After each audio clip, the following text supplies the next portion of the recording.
Love marriage या arrange marriage, कौन सी marriage होगी? मित्रों, जो अविवाहित बच्चे हैं, नवयुवक हैं, नौजवान हैं, उनको लव मैरिज को लेकर एक हमेशा एक रहस्यमय मूड में रहते हैं वो लोग।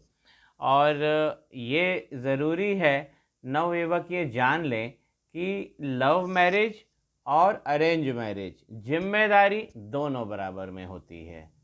लेकिन लोग अपनी पसंद की, अपनी इच्छा से शादी करना चाहते हैं, इसलिए लव मैरिज को लेकर हमारे आपके जीवन में एक एक रोमांच सा रहता है। तो मित्रों, आज हम इस वीडियो में जानेंगे कि लव मैरिज या अरेंज मैरिज कैसे देखते हैं और उसके क्या क्या कारक हैं। श्री गणेशाय नमः। माँ सरस्वती नमस्तुभ्यम।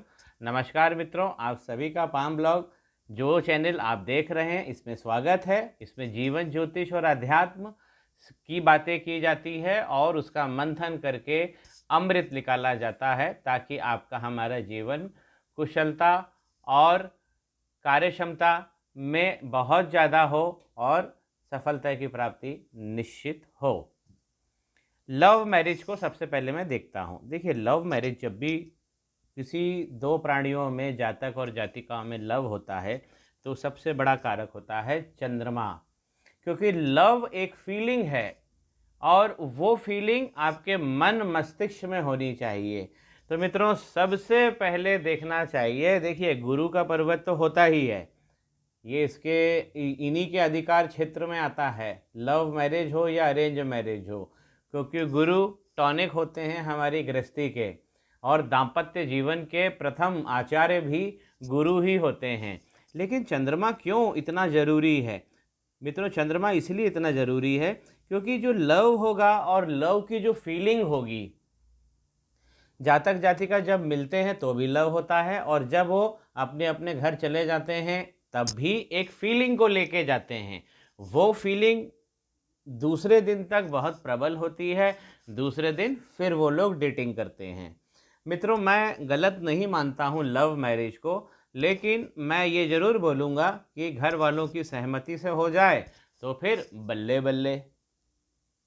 हमारे आपके समाज में आपने देखा है, सबसे ज़्यादा मैं डॉक्टर दंपतियों की कुंडलियाँ, जब वो लोग आते हैं मेरे पास में, तो मैं ज़्यादातर ये देखता हूँ कि 10 डॉक्टर दंपतियों में से 2-3 तो ऐसे मिलते ही हैं कि जिन्हें डॉक्टरी पढ़ाई करते समय, मेडिकल की पढ़ाई करते समय ही लव हो गया, और वो चूँकि दोनों डॉक्टर थे तो एक दूसरे से काफ़ी अच्छी समझ भी रखते थे, हम उम्र थे, शादी हो गई, सेटल हो गए।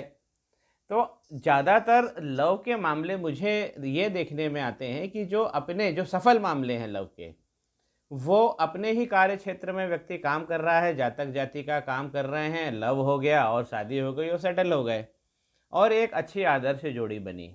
चलिए लव की बात करें, लव मैरिज।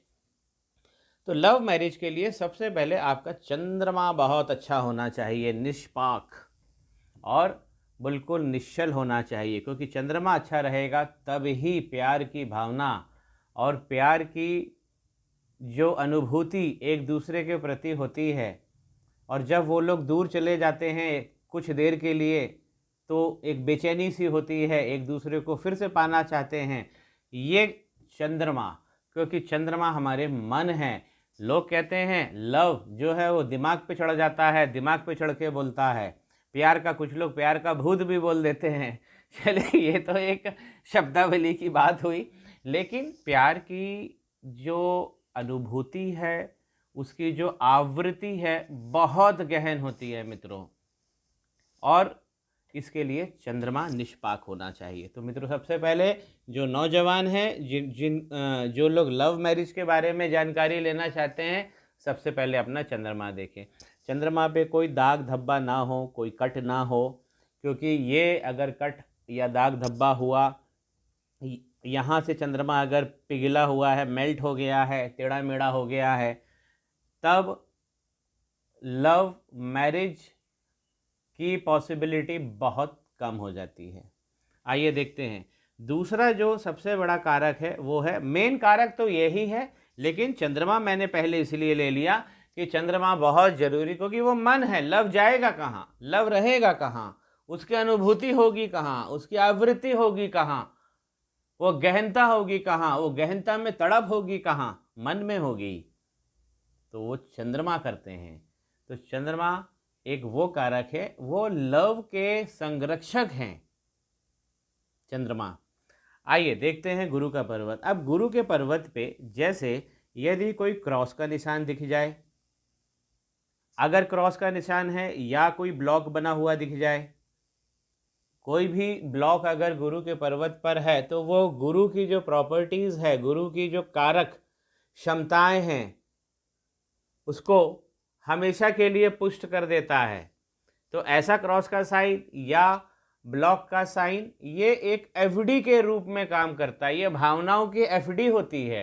ये गुरु पर्वत की एक जमा पूंजी होती है जो नष्ट नहीं होती है कभी, और उस गुरु की ताकत को, कारक को वो हमेशा के लिए सुनिश्चित कर देते हैं ये साइन।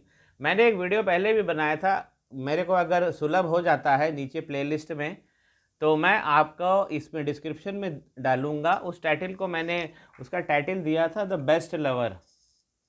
तो गुरु के पर्वत पे यदि क्रॉस का चिन्ह बना है या ब्लॉक का चिन्ह बना है मित्रों, तो ऐसे लोग बेस्ट लवर होते हैं और ऐसे लोगों की संभावना ज़्यादा होती है कि वो लव मैरिज करें। मित्रों ये साइन मैंने लव मैरिज के बताएं और उसकी ही प्रोबेबिलिटी, उसकी संभावना बताई है इस वीडियो में।